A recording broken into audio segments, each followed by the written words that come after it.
이 시간 말씀 받겠습니다. 이 복된 시간을 주시는 하나님의 말씀은 열왕기상 19장 12절 말씀입니다. 구약 성경 550면에 있는 열왕기상 19장 12절의 말씀, 세미한 음성으로 오시는 이여라는 제목으로 김지원 목사님께서 말씀 전해 주시겠습니다. 열왕기상 19장 12절 말씀 함께 한 목소리로 합독하겠습니다. 또 지진 후에 불이 있으나 불 가운데에도 여호와께서 계시지 아니하시더니 불 후에 세미한 소리가 있는지라. 아멘. 오늘 함께 살펴볼 인물은 엘리야 선지자입니다. 엘리야라는 인물은 성경의 인물들 중에서도 아주 입지전적인 인물입니다. 온 일생을 하나님을 위해 헌신했던 믿음의 사람, 길르앗 출신이었는데요. 나의 하나님은 여호와시다 라는 이름대로 여호와 하나님을 위하여 온 생애를 활활 불태운 삶을 살았습니다. 아합을 대적하여 3년 반 동안의 가뭄을 예언하고 또 기도로 종료시켜 날씨를 주관하시는 하나님의 위엄을 전했고, 또 사렙다 가발을 만나 밀가루와 기름이 마르지 않는 이적을 행하고 죽었던 과부의 아들을 살리기도 했습니다. 그리고 오늘의 배경이 되는 사건인 바알과 아세라 제사장들을 하늘의 예배로 하나님의 완전한 승리로 온 이스라엘에게 하나님의 이름을 떨치게 했던 그러한 선지자였죠.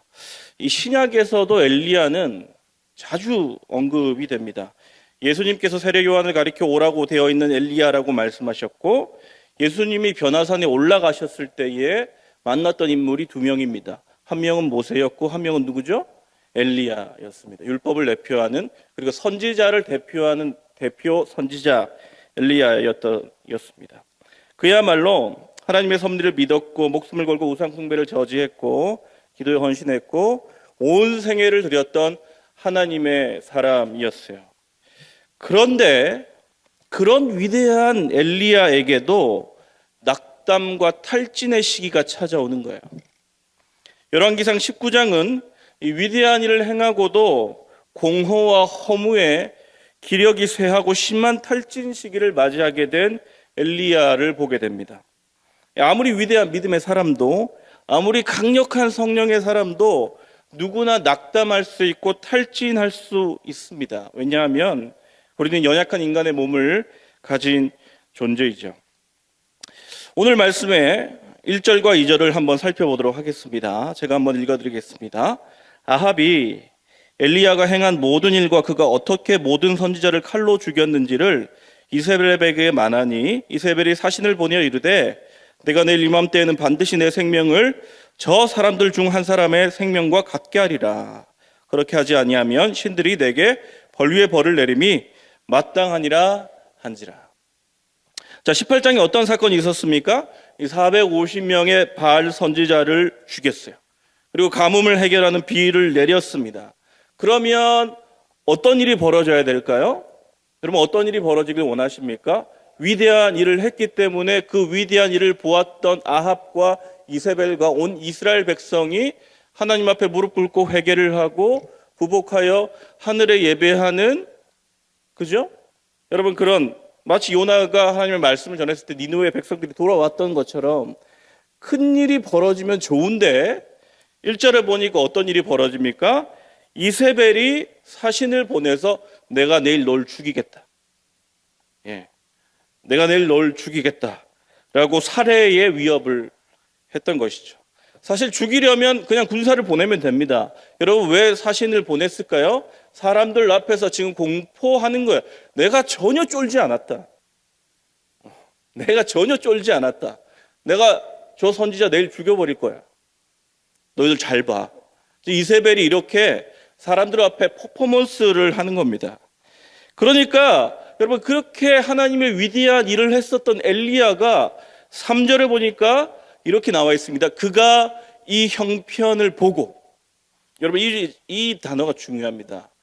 이 단어가 중요해요. 그가 이 형편을 봤다. 그러니까 위대한 일을 하고 난 뒤에 자신의 영적 권위가 한껏 올라가고 하나님을 인정하는 놀라운 회개 역사가 일어나는 걸 봐야 되는데, 지금 형편이 어떻습니까? 전혀 그렇지 않은 거예요. 전혀 그렇지 않았습니다. 엘리야는 상황을 보고 어떻게 합니까? 도망을 가기 시작합니다. 그가 얼마나 도망을 갔는지, 얼마나 마음에 낙담이 되었는지, 그가 간 곳이 이 브엘세바인데요. 이스라엘의 최남단 지역입니다. 요단강 동편 길르앗 지방에서 살던 엘리야가 북왕국 이스라엘 넘어 남왕국 유다의 가장 끝자락의 도시까지 내려갔어요. 이 거리가 아주 긴데요. 일주일 만에 주파를 해버립니다. 사마리아, 예루살렘, 헤브론, 브엘세바, 여러분 이 길을 일주일 만에 걸어가 버려요. 그리고 광야에 들어갔습니다. 네게브 광야, 수행원도 오지 않게 하고 홀로 광야로 들어가서 로뎀 나무에 들어가죠. 여러분 지금도 로뎀 나무는 엘리야에게 쉼과 휴식의 장소로 허락되어진 하나님의 은혜를 상징하는 상징 나무로 많이 사용이 됩니다. 그래서 이제 조금 이제 교회들 보면 이제 로뎀 카페 뭐 이렇게도 많이 하죠. 그런데 사실은 로뎀 나무는 십딧 나무와 종려나무 같이 큰 나무가 아닙니다. 사진을 제가 가져왔는데 한번 볼까요? 로뎀 나무는 쌀이 나무예요. 쌀이 나무입니다. 예, 그래서 이 40도, 50도 내리쬐는 광야에서 그늘이 거의 없는 로뎀 나무에 엘리야가 회복하러 간 게 아니에요. 다른 큰 나무 밑에 가서 회복하러 간 게 아니라 뭐하러 간 겁니까? 예, 시위하러. 하나님 나 죽이십시오. 나 죽여주십시오. 라고 시위하러 간 것입니다. 4절 말씀 우리 같이 한번 읽어볼까요? 우리 4절 말씀 같이 한번 읽겠습니다. 시작. 광야로 들어가 하룻길을 가서 한 로뎀 나무 아래에 앉아서 자기가 죽기를 원하여 이르되 여호와여 넉넉하오니 지금 내 생명을 거두시옵소서. 나는 내 조상들보다 낫지 못하나이다 하고. 여호와께 죽음을 청하는 엘리야의 심정을 누가 알겠습니까? 삶을 포기하고 죽음을 선택하고 450명을 죽이고 위대한 일을 해봤자 지도자 한 명을 죽이지 못하는 하나님에 대한 실망과 사역의 절망, 먼 길을 살고자 도망했지만 그 여정 가운데 아무도 자신을 위로해주는 이스라엘 백성도 없었어요. 열심히 사역을 했는데 아무도 알아주지 않는 처연함. 여러분 이 모든 것에 그가 진절머리가 난 거예요.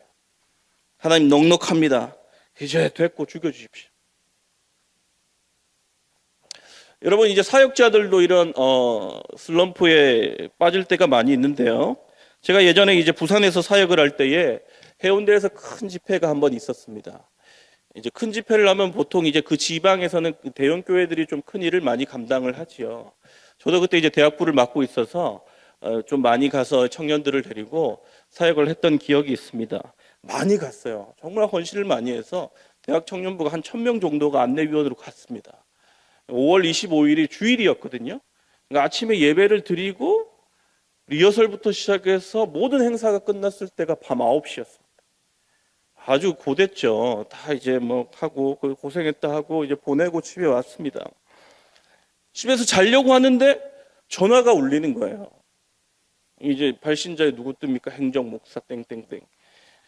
주로 이제 행정목사님 전화는 안 받으면 되는데 차마 제가 또 그럴 수는 없지 않습니까? 이 주일 저녁에 행정목사가 전화 온다. 이거 아주 불길한 거예요. 이거 뭔 일이 난 겁니다. 받았습니다. 받았는데 어떤 일이 벌어졌냐면 당시에 이제 업체가 와서 4만 개의 의자를 깔고 한 5,000개 정도의 의자를 스텝용 의자를 각 교회에서 가져왔어요. 근데 이제 밤에 비가 왔어요. 10시쯤에. 업체들이 자기의 의자들을 가져가 놓고 나머지 교회들의 의자도 교회 배달을 해주기로 했는데 그냥 집에 간 거예요. 근데 그 다음날 또 월요일날 해운대 바닷가에 행사가 있었습니다. 의자 5,000개가 해운대 바닷가에 있는 거예요. 어떻게 해야 돼요? 그러니까 누구한테 부탁을 합니까? 거기 그 큰 교회에 전화를 한 거죠. 큰 교회 행정목사가 만만한 팀장님도 계셨는데 팀장님이 행정목사님 선배셨거든요. 그러니까 대학부의 가장 막내 목사인 저에게 연락을 와서 야 큰일 났다. 그때 여러분 어떻게 합니까? 목사님 제가 어떻게 합니까? 빨리 애들을 불러라. 저 못합니다. 불러라. 그럼 나중에 이제 선배님 이렇게 나 좀 살려다오. 이렇게 얘기하시거든요. 그럼 살려드려야죠. 그래서 어쩔 수 없이 막 회장들에게 전화를 했습니다. 청년부 회장 대학. 50명 정도가 밤 10시에 왔어요. 해운대 바닷가에. 어떡합니까? 뭐 부전교회, 뭐 저기 호산나 교회 막 배달을 한 거예요. 의자가 플라스틱용의 아주 가벼운 의자가 아닙니다. 교회에서 쓰는 튼튼한 철제로 되어 있는, 제가 들어도 너무 무거운, 자매들도 왔어요. 여러분 배달을 다 하고 집에 오니까 새벽 한 3시, 4시쯤 됐어요. 이게 뭐 너무 힘들죠. 근데 여러분 그때 교회 분위기는 목사가 막 그렇게 힘들다고 얘기하는 분위기가 아니었어요. 그 월요일에 자면 됩니다. 자고 화요일에 또 출근하면 돼요. 제가 여러분 그 행사 때문에 낙담했겠습니까? 아니에요. 화요일에 출근했는데 전화가 옵니다. 어디서 전화가 왔을까요? 함께 사역했었던 다른 교회들 목사님들에게 전화가 왔어요. 아, 그래서 고맙다, 고생했다 이럴 줄 알았죠? 전화가 왔는데, 야, 의자가 부서졌다. 의자가 부서졌다. 그리고 이제 애들이 이제 배달을 하는데, 청년들이 새벽이니까 이게 좀 표정이 안 좋았나 봐요. 너무 불친절하더라. 대형교회면 다냐? 이렇게 저한테 항의를 퍼붓기 시작을 하는 거예요. 제가 거기 한번 심하게 타격을 입었습니다. 그리고는 끊고 잠시 이제 정신이 어질어질해서 앉아 있는데 또 전화가 왔어요. 누가 전화가 왔을까요? 그 밤에 왔었던 청년들 중에 리더 몇 명이 전화가 왔어요. 목사님, 이건 아닌 것 같습니다. 교회가 우리를 소모품처럼 사용하는 것 같습니다. 그 다음날 월요일날 다 출근하는 친구들이, 출근하고 학교 가는 친구들이었거든요. 근데 제가 이 행사가 끝나고 한 달 동안을 멀쩡히 다니기는 하는데, 이게 약간 제가 여기가 땅인지 천국인지 뭔가 멍하게 누구를 위한 연합 집회인지 그렇게 이제 다녔던 기억이 있습니다. 이 슬럼프를 회복하는데 꽤 시간이 걸렸습니다. 여러분, 누구든지 이런 시험이 찾아올 수가 있습니다. 열심히 어머니로서 헌신했는데 남편이 갑자기 당신이 집에서 한 게 뭐 있어? 그죠? 빨래는 세탁기가 하고 설거지는 식세기가 하잖아 라고 한다든지, 뭐 목사님들이 열심히 신방을 갔다 왔는데 우리 사모님들이 갑자기 뭐 신방할 때 하는 게 뭐 앉아서 얘기만 들으면 되지 라고 한다든지. 저희 와이프가 그러진 않습니다. 저희 와이프가 그런 건 아니고, 그렇게 한다고 사모님이 있다고 들었어요 라고 한다든지, 뭐 열심히 교사 사역을 했는데 누가 그렇게 사역하라고 했어, 자기가 해놓고선. 여러분, 이런 여러 가지의 사역에 슬럼프들이 올 수 있어요. 여러분, 행사 때문에, 일 때문에 슬럼프가 옵니까? 아니요. 누구 때문에 와요? 사람 때문에 오는 거예요.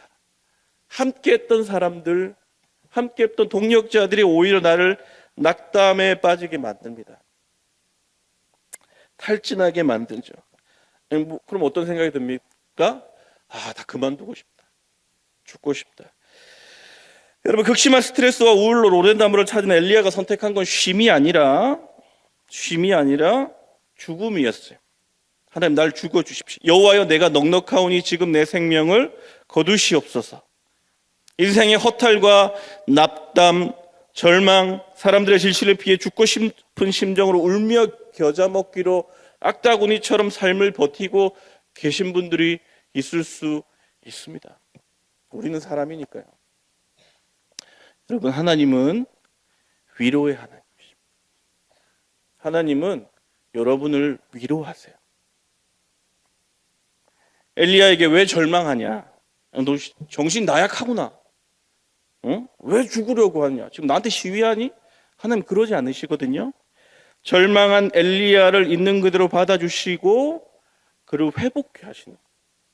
여러분, 이 회복의 과정이 우리가 이제 평생을 달려갈 하나님의 사람으로서의 모든 사역에 있어서 때로는 절망하고 낙담할 때에 우리를 어떻게 회복시키는가를 바라보며 이 회복의 과정의 일련의 과정들을 함께 겪어 나가야 되는 것이죠. 그렇다면 하나님은 어떻게 다시 엘리야를 살리십니까? 첫 번째는 육의 회복입니다. 우리 5절부터 말씀을 제가 한번 읽어드리겠습니다. 5절부터 8절까지의 말씀입니다. 한번 교독하겠습니다. 제가 먼저 읽겠습니다. 로뎀나무 아래 누워 자더니 천사가 그를 어루만지며 그에게 이르되 일어나서 먹으라 하는지라.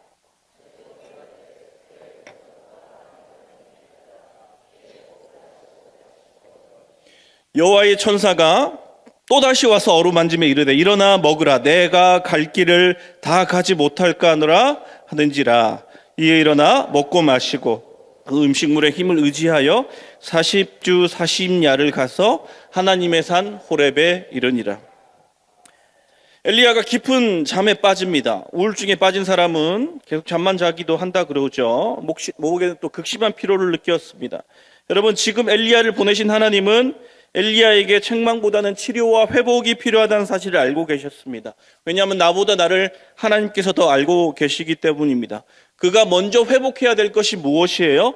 몸의 회복입니다. 육체의 회복이에요. 육신의 회복입니다. 여러분, 잘못된 영육이혼론을 가지게 되면 우리는 육체를 썩어지고 버리고 소모해야 될, 그리고 벗어버려야 할 이 땅의 짐으로 생각하기 쉽습니다. 영은 선하고 육신은 악하다는 잘못된 스토아 철학의 사상들이 교회에도 들어왔어요. 어차피 몸은 썩어질 것. 여러분, 이 말은 잘못된 말입니다. 여러분, 마지막 때에 우리의 몸도 함께 부활하는 거예요. 여러분, 그래서 로마서 12장 1절은 우리에게 이렇게 얘기합니다. 너희의 몸을 하나님이 기뻐하시는 산 제물로 드리는 거예요. 죽은 제물이 아니에요. 죽도록 내 몸을 혹사하는 것이 아니라 리빙 세크리파이스예요.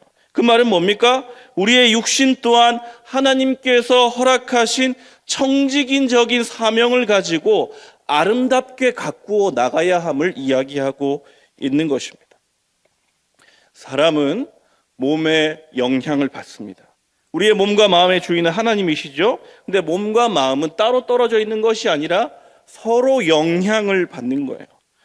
정신만 강건하면 육은 상관없다고 생각하십니까? 여러분, 그렇지 않습니다.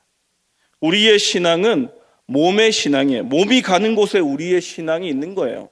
그러니까 여러분, 선천적으로 몸이 연약하여 고질병이나 약한 부분 때문에 다스리시는 분들 외에 더 조심히 몸을 관리하면서 우리의 육체를 하나님 앞에서 아름답고 강건하게 관리하셔야 합니다.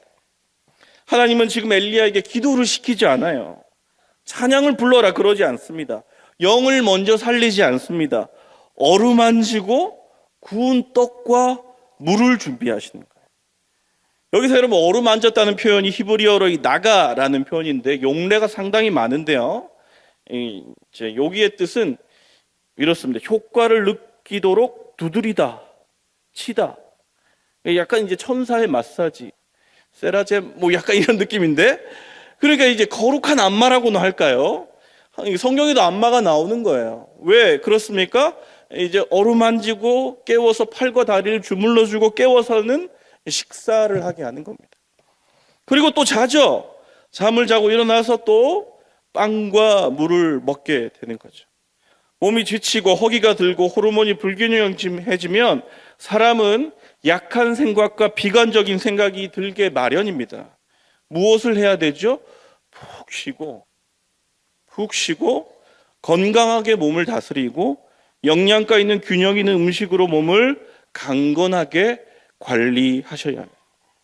이것이 하나님이 우리에게 주신 영육의 예배의 삶을 사는 일인 줄 믿습니다. 나아가서 여러분, 몸을 건강하게 관리하는 일, 숙면하는 일, 적절한 몸의 체중을 유지하는 일, 탄단지를 많이 먹고 패스트푸드를 줄이고 이런 거죠.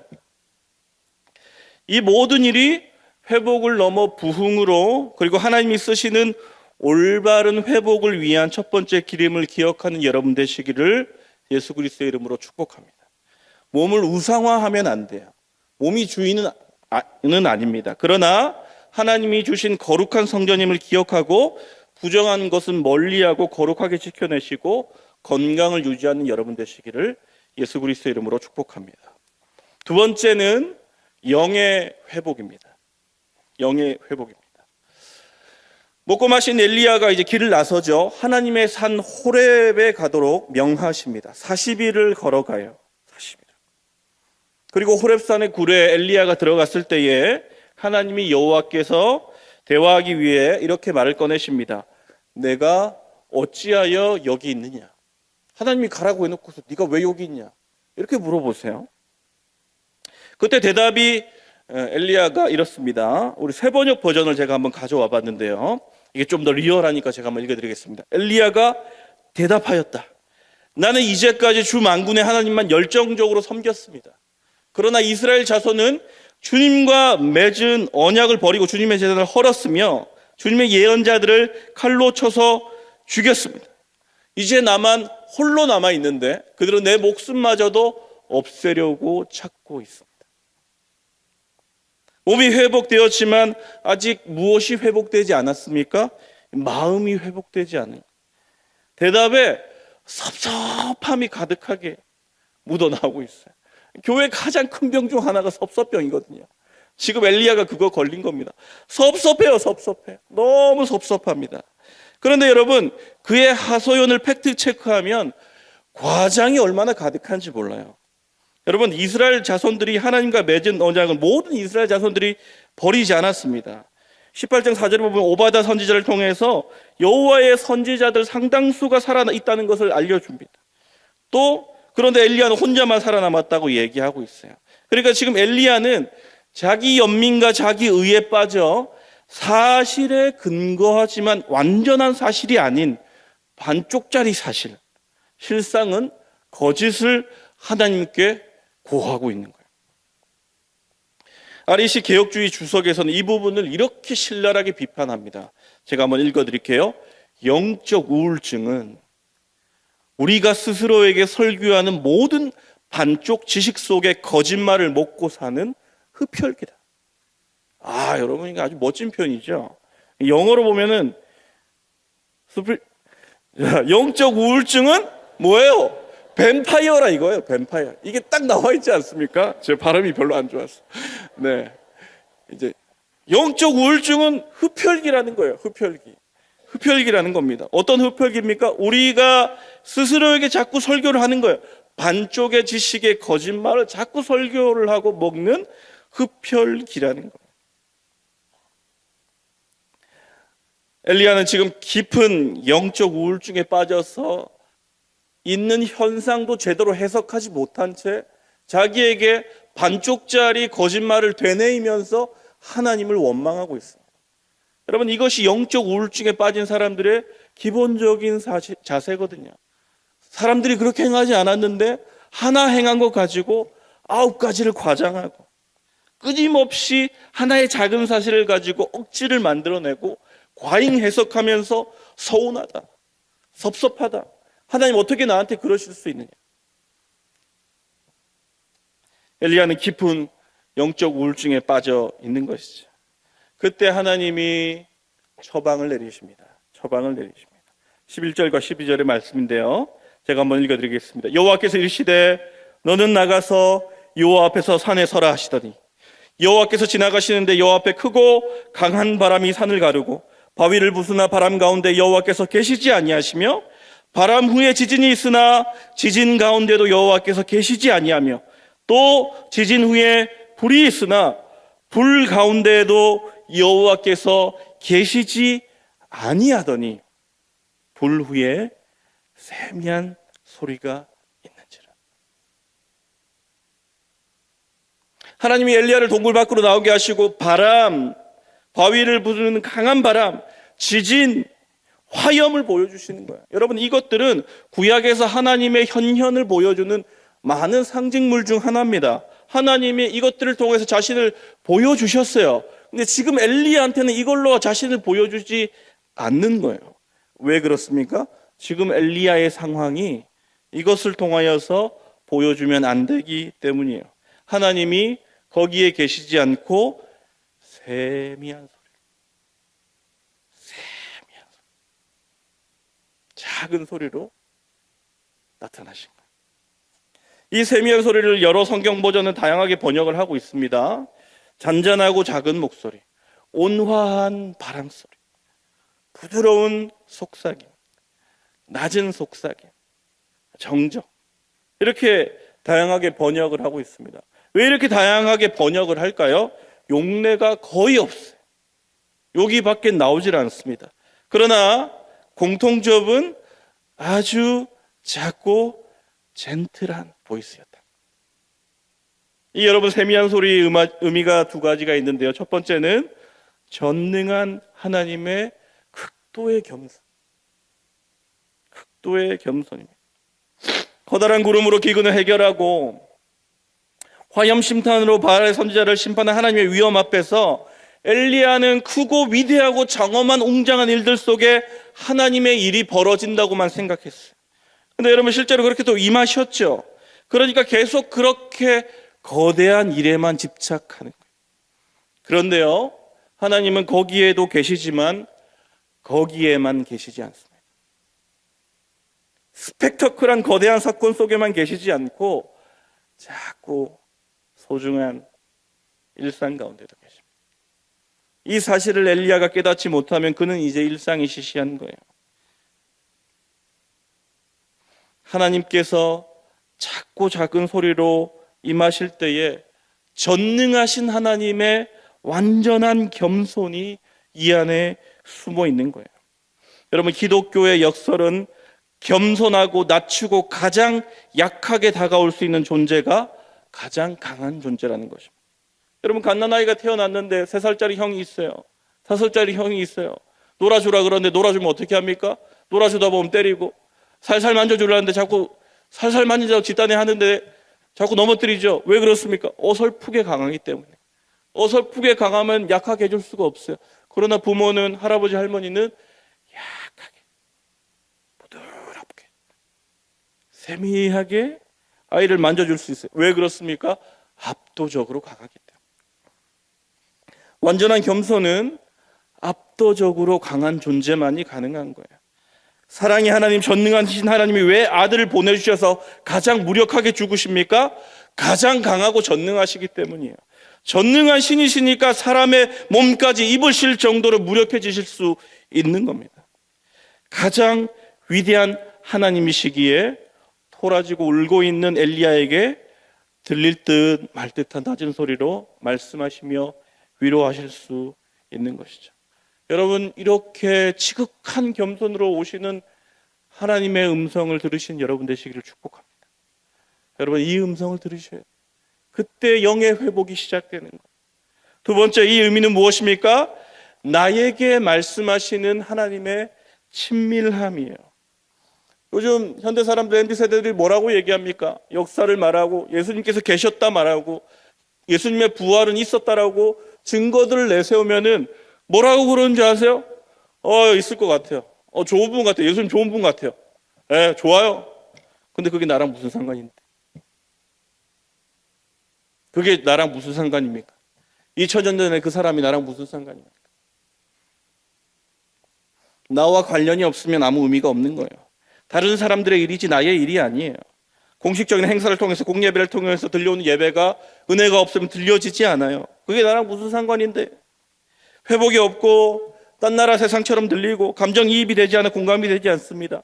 회복은 지금 나에게 말씀하신 하나님의 세미한 음성을 듣는 거예요. 하나님 친밀한 나에게 말씀하시면 하나님의 말씀에 경청하는 겁니다. 커다란 소리가 아닌 나에게 말씀하시는 세미한 소리를 듣는 거예요. 일상의 큐티와 하나님과의 말씀 묵상과 그분께서 허락하시는 그 은혜를 받고 내가 걸어가야 갈 그 길을 알게 되고, 그때 하나님 나에게 주신 그 사명과 회복을 알게 되며 그 길을 통하여서 사랑하는 공동체와 교회를 통한 하나님의 놀라운 뜻을 알게 될 때에, 나에게 말씀하시는 세미한 하나님의 음성을 들을 때에 회복이 시작되고 거기서부터 하나님의 진짜 역사는 시작되는 줄 믿습니다. 말씀을 정리하겠습니다. 이렇게 영과 육을 회복하신 이후에 하나님 대화하시면서 마지막 세 번째의 회복이 시작됩니다. 그것은 무엇입니까? 사명의 회복이. 사명이 회복됩니다. 이렇게 받는 사명이야말로 진짜 우리에게 허락하시는 다시 달려갈 사명이 되는 것이죠. 회복 이후에 다시 뛰어갈 힘을 허락하시는 하나님, 아람의 왕을 세우고 이스라엘의 왕을 세우고 엘리사를 다음 후계자를 세우는 놀라운 일들을 다시금 할 수 있게 힘을 허락하시는 하나님, 우리에게 영육의 회복을 허락하시면서 다시금 이 길을 걸어갈 수 있는 힘을 주신다는 사실을 여러분 기억하시기 바랍니다. 사랑하는 여러분, 낙담하고 있는 분들이 계십니까? 지쳐 있는 분들이 계십니까? 다시금 우리의 영육을 회복하시며 우리를 온전히 살게 하신 하나님, 다시금 달려갈 하나님의 사명의 길을 걸어가게끔 하시는 하나님을 경험하시고 그와 함께 믿음의 길을 걸어가는 여러분 되시기를 예수 그리스도의 이름으로 축복합니다.